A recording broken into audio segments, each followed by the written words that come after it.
Greetings. I just want to say, on behalf of our family that's here today, that we are very grateful, we're very thankful, and we, in the name and the honor of our ancestors, we are very happy to be back home. Africa is our home. It's where we're from.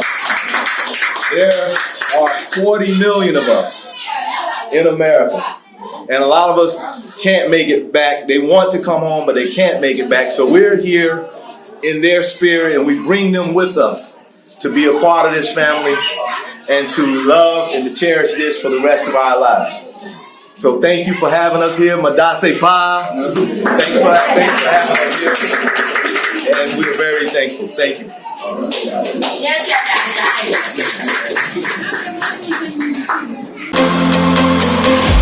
Come follow me to a secret place where only the moon.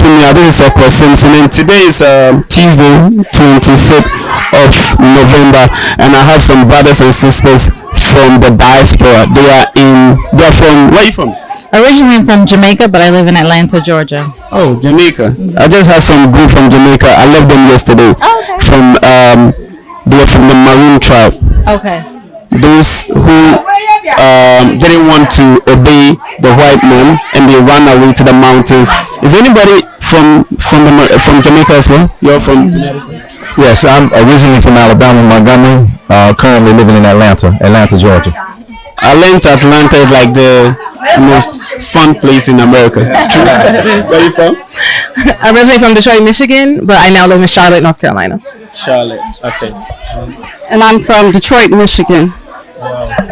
I'm just praying one day I can also say I've been to Atlanta before, but then I love it here, right here in Africa. So, courtesy Touchlight Pause, we have these brothers right here on the motherland.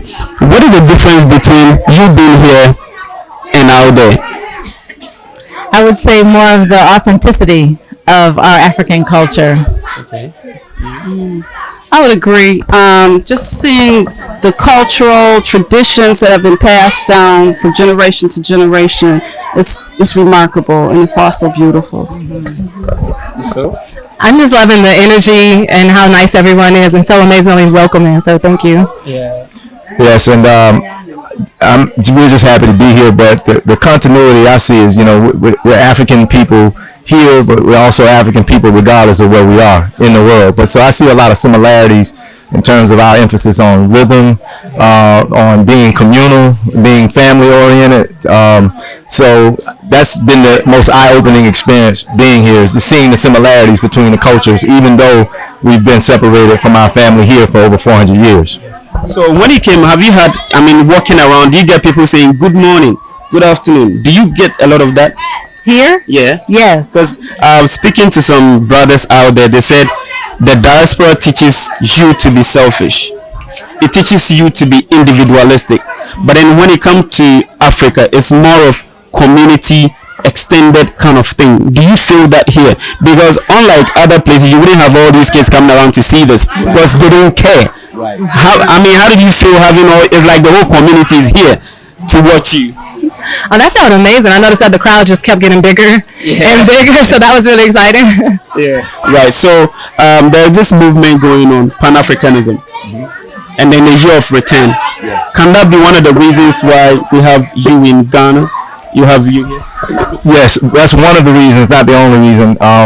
I've had a lifelong vision and desire to come back to Africa because I always recognized it as being the ancestral homeland of African people. And since we're African people, it only made sense for us to make a trip back home. So now that we're no longer being held as slaves, we're actually free people. We have the opportunity to travel here freely, and we like to encourage anybody, all other Africans out there in the United States, in the Caribbean, Haiti, no matter where you are, please come home. Please come home. The people love us here. There's a false narrative about Africa out there. But we've been welcomed with open arms here. We can tell that we're loved. We have energy here, and so it's just a great place to be. Thanks for having us.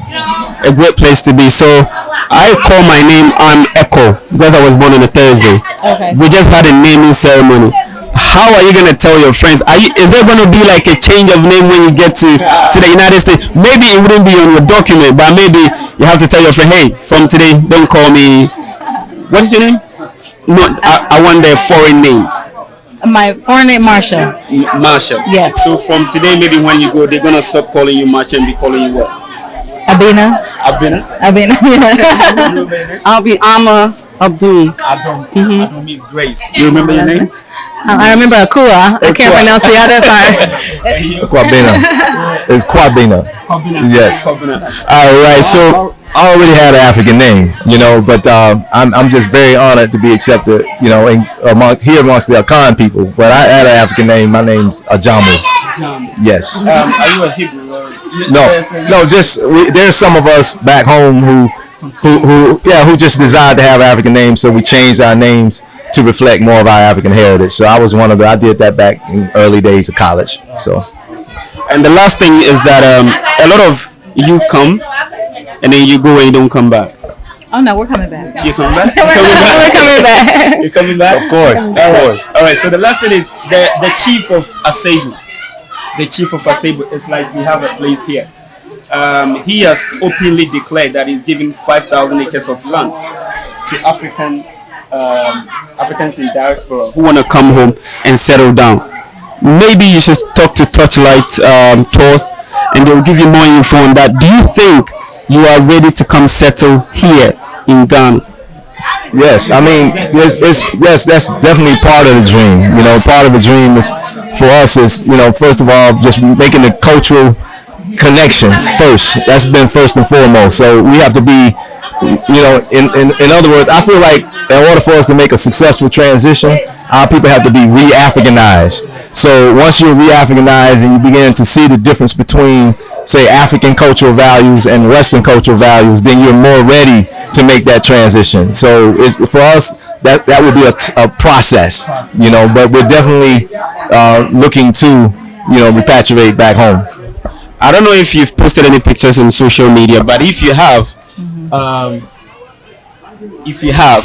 are your friends saying?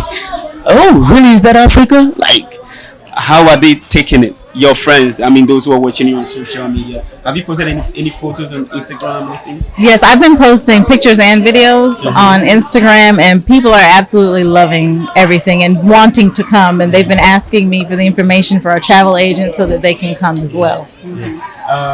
This is one thing that people always ask. How do you get a visa to come to Ghana? Anybody want to take a step by step? How you got the visa to come to Ghana? Actually, it was amazingly easy and very, very fast. Okay. So we just had to fill out the application and take a passport photo. You can do that at like Walgreens or your drugstore. You're going to send that in with your money.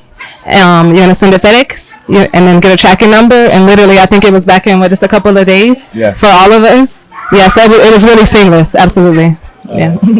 So hey, thank you for checking us out. We're done with the video, and I would say Medasi for being in my video, in my YouTube video.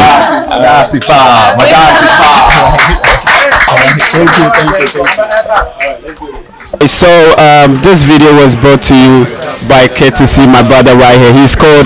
Okay, tell me. My name is Michael Kojolins. Michael Kojolins. He's the CEO of Torchlight Tours. So what is Torchlight Tours? What do you do? What kind of tours do you give to people? Torchlight Tours, we are a tour operating company based in Cape Coast, offering tours to Ghana, Togo, and Benin. We are an ethical tour operating company. We don't only visit communities. Wherever we go, we try to leave some form of positive footprint behind. We try to give back to the community wherever we go to. Okay, so is this one of the project that you do naming ceremonies for Africans from the diaspora? Yes, we try to create that homecoming, a whole homecoming reconnection, trying to coming back to their roots. We try to give them traditional African name so that they can integrate very well in Ghana society, to feel some form of belongingness. But when they come in, they have a name, they feel that they are now part of us. So naming ceremony form an integral part of our African heritage tours. Okay, so if anybody want to contact you, website or yes, yes, just type Google Torchlight Tours, then you'll find us. All right, Torchlight Tours. Thank you for checking me, and make sure you subscribe to my YouTube channel.